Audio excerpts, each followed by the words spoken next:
अस्सलाम वालेकुम मोहतरम सामीन व नाज़रीन, उम्मीद है आप खैरियत से होंगे।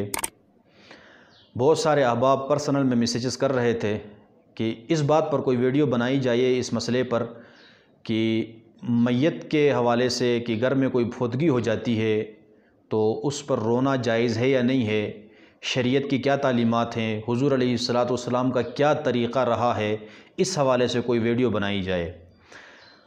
तो सबसे पहले याद रखें, ज़माने जाहिलियत के अंदर ये दस्तूर होता था कि जब कोई बड़ा आदमी मर जाता था तो वो अपने घर वालों को, अपने वरसा को ये वसीयत करके जाता था कि मेरे ऊपर 1 साल 2 साल या 6 महीने रोया जाए।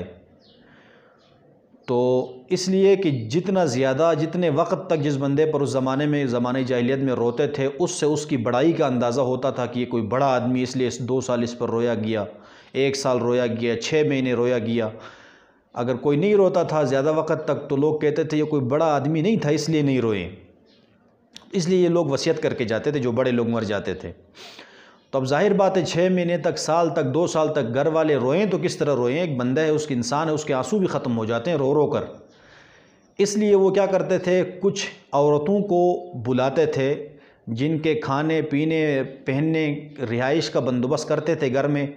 1 साल तक या 6 महीने तक वो औरतें वहीं रहती थी, जिसको नोहा करने वाली औरतें कहा जाता है। तो वो वहीं रहती थी और मैयत पर वो रोती थी। रोने का तरीका ये होता था कि जब भी कोई बंदा ताज़ियत के लिए आता था उनके घर तो वो फिर रोना शुरू कर देती थी। जमघटा बताती थी गोल दायरा, उसमें फिर वो रोती थी, चीखती थी कि वाह जबला, वाह शमसा, इस तरह के अल्फाज कहती थी कि वाह, मरने वाले के बारे में कहती थी कि तुम तो बड़े पहाड़ थे, तुम तो चाँद थे, तुम तो आफताब थे, तुम तो पता नहीं क्या क्या थे। उसकी सिफ़ात गिनवा गिनवा कर, उनकी बड़ाई बयान करके वो रोती थी। हदीस में आता है कि हज़रत साद इब्न उबादा रज़ी अल्लाह ताला अन्हु बहुत सख्त बीमार थे। तो हुज़ूर अलैहिस्सलातु वस्सलाम अपने सहाबा में से साद इब्न अबी वक्कास और अब्दुल्लाह इब्न मसूद रज़ी अल्लाह ताला अन्हुमा को लेकर उनकी इयादत के लिए घर पे चले गए। जब आप घर पे पहुंच गए तो वहाँ पर देखा लोग उसके इर्द गिर्द जमघटा बनाकर बैठे हैं। तो नबी अलैहिस्सलातु वस्सलाम परेशान हो गए। आपने समझा शायद इनकी रूह कब्ज़ हो चुकी है। आपने फरमाया ख़त्म हो चुके हैं? लोगों ने कहा नहीं या रसूल अल्लाह सल्लल्लाहु अलैहि वसल्लम, अभी जान बाकी है। जब आप अलैहिस्सलाम आगे बढ़े, देखा उनकी हालत बहुत वो थी, क्योंकि नज़ा का जो हालत होती है, नज़ा की जब रूह कब्ज़ होती है उस वक़्त बहुत सख्त होता है इंसान पर वो वक्त। तो नबी अलैहिस्सलातु वस्सलाम की आंखों से उनकी हालत देखकर आंसू आ गए, आप रोने लग गए। तो आपको देखकर सारे लोग रोने लग गए। तो उस वक़्त आप सल्लल्लाहु अलैहि वसल्लम ने फरमाया, लोगों सुनो, अल्लाह ताला आँख के आंसू और दिल के गम पर सज़ा नहीं देते हैं।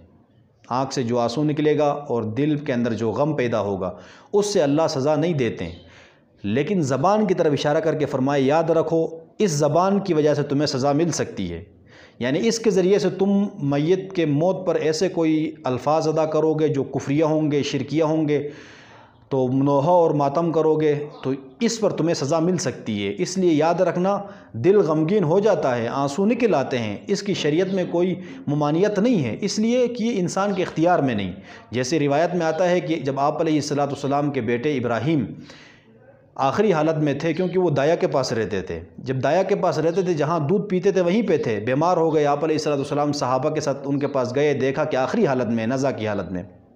तो आप अलैहिस्सलातु वस्सलाम की आंखों से आंसू निकलने लगे। तो साद बिन अबी वक्कास आपके साथ थे। तो आपने देखा कि क्या हुज़ूर अलैहिस्सलातु वस्सलाम के दिल पर भी इस तरह के चीज़ें असर करती हैं? तो आपने पूछा, या रसूल अल्लाह सल्लल्लाहु अलैहि वसल्लम, क्या आप पर भी हालत तारी हो सकती है कि आपके भी आंसू निकलें, क्या ये जायज़ है?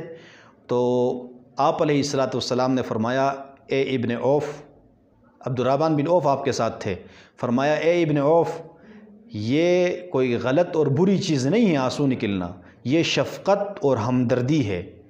हाँ, अल्लाह ताला दिल के गमी और आँखों के आंसू इस पर गिरफ्त नहीं फरमाएंगे, लेकिन नोहा और मातम जो किया जाता है, चीखा चिल्लाया जाता है, गलत किस्म के अल्फाज अदा किए जाते हैं, तो उस पर अल्लाह ताला अज़ाब देते हैं। ہم صرف اللہ تعالیٰ کی رضا پر راضی رہیں گے کہ جو اللہ تعالیٰ ہمارے لیے مقدر کرے گا اس پر ہم کیا ہوں گے؟ راضی ہوں گے۔ ہم یہ کہیں گے کہ انا للہ و انا الیہ راجعون، کہ اللہ ہی کی طرف ہم سب نے جانا ہے، اللہ نے ہمیں بھیجا ہے تو ہم نے اللہ کے پاس جانا ہے۔